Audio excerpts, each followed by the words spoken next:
কি খাচ্ছেন? মুরগি খাচ্ছেন? গরু খাচ্ছে।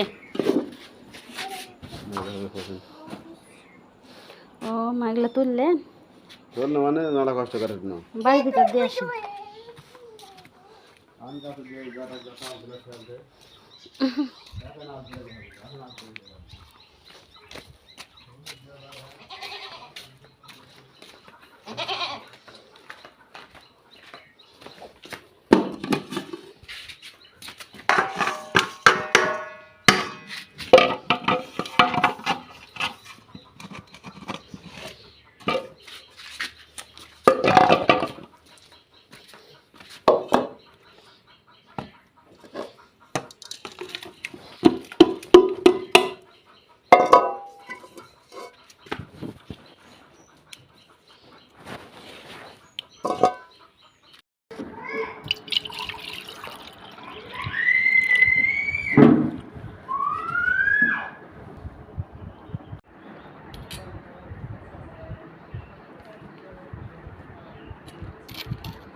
বলো কেমন আছে?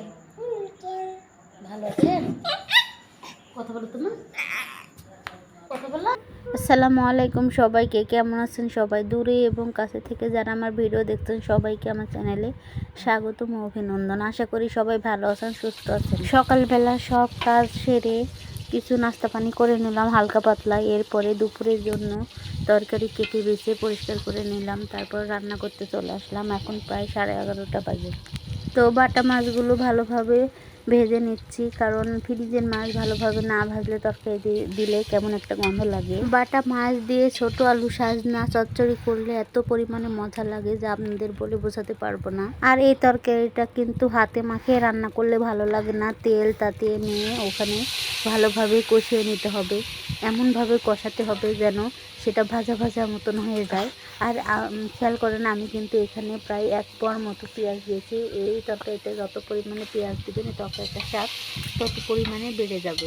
ধীরে ধীরে জাল দেব আর এই তরকারিটা প্রায় 20 মিনিট পর্যন্ত কষিয়ে নেব। একটু পরপর ঢাকনা দিয়ে ঢেকে দেব আর একটু পরপর নেড়ে চেড়ে দেবো যেন তলে লেগে না যায়।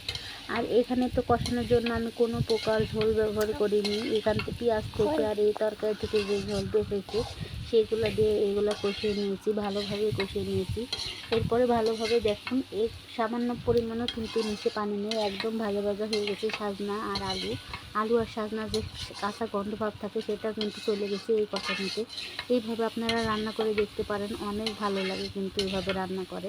এরপর ভালোভাবে নেড়ে চেড়ে পরিমাণ মতো ঝোল দিয়ে দিব। তো দেখুন আমি কিন্তু খুবই সামান্য পরিমাণে তরকারি কেটেছি। আলু আর সাজনা কিন্তু খুবই কম পরিমাণে, কারণ আমরা এখন 2 জন, আমার শ্বশুর শাশুড়ি দুজনের রোজা আছে, আমরা দুজনের জন্য তো সামান্য পরিমাণে একটু রান্না করছি। তাও এই তরকারিটাও সন্ধ্যাবেলাও কিন্তু হয়ে যাবে।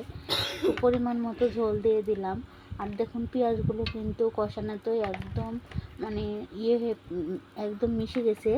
আর এখানে ঝোল দেওয়ার পরে ভাজা মাছগুলো অ্যাড করে দিলাম। এখন ভালোভাবে এটাকে মানে পানি শুকানো পর্যন্ত জাল দিব। আলহামদুলিল্লাহ তরকারিগুলো হয়ে গেছে, দেখুন একদম শুকিয়ে গেছে, কালারটা কিন্তু বেশ আসছে। তো তরকারিগুলো বাটিতে তুলে নিচ্ছি আর খুবই ধীরে ধীরে তুলছি, দেখেন যেন সাজনাগুলো মাছগুলো ভেঙে না যায়, কারণ ভেঙে গেলে একদম কাটা কাটা হয়ে যাবে। বাটার মাছে অনেক কাটা থাকে, কিন্তু বাটার মাছ দিয়ে তরকারিটা রান্না করলে বেশ মজা লাগে খেতে। তো বাটা মাছ আর সাজনা আলু দেখেন একটাও কিন্তু গলেনি কিংবা ভাঙেনি। তো ধীরে ধীরে তুলছি, আর আমি যখন কষিয়েছি বা যখন ঝোল দিয়েছি তারপরে কিন্তু খুব ধীরে ধীরে নাড়াচাড়া করেছি যেন এগুলো মানে এলে পেকে না যায়। তো আলহামদুলিল্লাহ সম্পূর্ণ তরকারি বাটিতে তুলে নিলাম। তো ডাল আর এই তরকারি একসঙ্গে দিয়েছিলাম, দুটাই হয়ে গেছে। এখন করলা ভাজি আর ভাত চড়িয়ে দিয়েছি। তো আলহামদুলিল্লাহ দেখুন ডালগুলো রান্না হয়ে গেছে। এত সুন্দর তরকারি রান্না করেছে, আর সাথে যদি ডাল না থাকে তাহলে কি ভালো লাগে। আর আমার বাড়ির সকলেই ডাল পছন্দ করে, আমি একটু কম খাই, কিন্তু আমার শ্বশুর শাশুড়ি আবার আমার হাজব্যান্ড ওরা তিনজনেই কিন্তু ডালটা পছন্দ করে। আর এখানে করলা ভাজিটা করেছি, করলা ভাজিটাও কিন্তু বেশ পেঁয়াজ দিয়েই করেছি, তিতা ভাবটা কম লাগার জন্য। তো আলহামদুলিল্লাহ রান্না শেষ করে আমার মেয়েকে গোসল করে একটু খাইয়ে ঘুমিয়ে দিলাম। তো এখন আমি আর আমার হাজব্যান্ড দুজনে মিলে খাচ্ছি। একা একা তো খেতে ভালো লাগে না, এই জন্য আমার হাজব্যান্ডের জন্য খুব অপেক্ষা করছিলাম অনেকক্ষণ পর্যন্ত। তারপরে সে আসলো প্রায় 2টা বাজে এরকম সময়। তো একসঙ্গে ডেকে নিলাম, দিয়ে একসঙ্গে 2 প্লেটে দুজনের জন্য ভাত নিয়ে আসলাম। গল্প করছি আর বেশি ভাত খাচ্ছি। তো খুব ভালো লাগলো খেতে। আমি কিন্তু করলা ভাজি অনেক পছন্দ করি, আর পেঁয়াজ দিয়ে খুব নরম করে আজকে ভেজেছি, খেতেও কিন্তু অনেক মজা লাগছে। আর এই তরকারিটা মজা লাগছে। আমি ডাল নিইনি, আমার কয়েকদিন থেকে অনেক গ্যাস করছে। তো ভাবছি যে ডালটা আর খাবো না, ডালে আমার প্রচুর গ্যাস করে। তো আমার হাজব্যান্ড বলছে ডাল ছাড়া কে তরকারি ভালো লাগে, ডাল দিয়ে তো খুব মজা লাগে। তো যাই হোক, যার পছন্দ যেরকম, আর তাদের জন্য আমি ডালটা একটু বেশি রান্না করি, কারণ তারা পছন্দ করে ডাল খেতে আলহামদুলিল্লাহ। তো আলহামদুলিল্লাহ তরকারিগুলো এতটা ভালো লাগছিল, আর এই তরকারিগুলো এমনিতে আমার খুব পছন্দের। আপনারা এভাবে রান্না করে খেয়ে দেখতে পারেন। খাওয়া দাওয়া শেষ হতে না হতেই আমার মেয়েটার ঘুম ভেঙে গেছে। আর দেখুন সে তার বাবার সাথে কিভাবে দুষ্টামি করছে, তার বাবার পিঠের উপর চড়ে নাচছে, দুষ্টামি করছে, এতটা বাবার সাথে দুষ্টামি করে। আর এখন বায়না ধরেছে নুডলস খাবে, তো কি আর করার, নুডলস বানিয়ে দিলাম আর সে খাচ্ছে। তো আমার ভিডিও যদি ভালো লাগে অবশ্যই লাইক কমেন্ট শেয়ার করে আমার ভিডিওর পাশে থাকবেন। আর যারা ইউটিউব থেকে দেখছেন অবশ্যই সাবস্ক্রাইব করে লাইক করে আমার চ্যানেলের পাশে থাকবেন। ভালো থাকবেন, সুস্থ থাকবেন, সবার সুস্থ কামনা করে আজকের মতো আল্লাহ হাফেজ।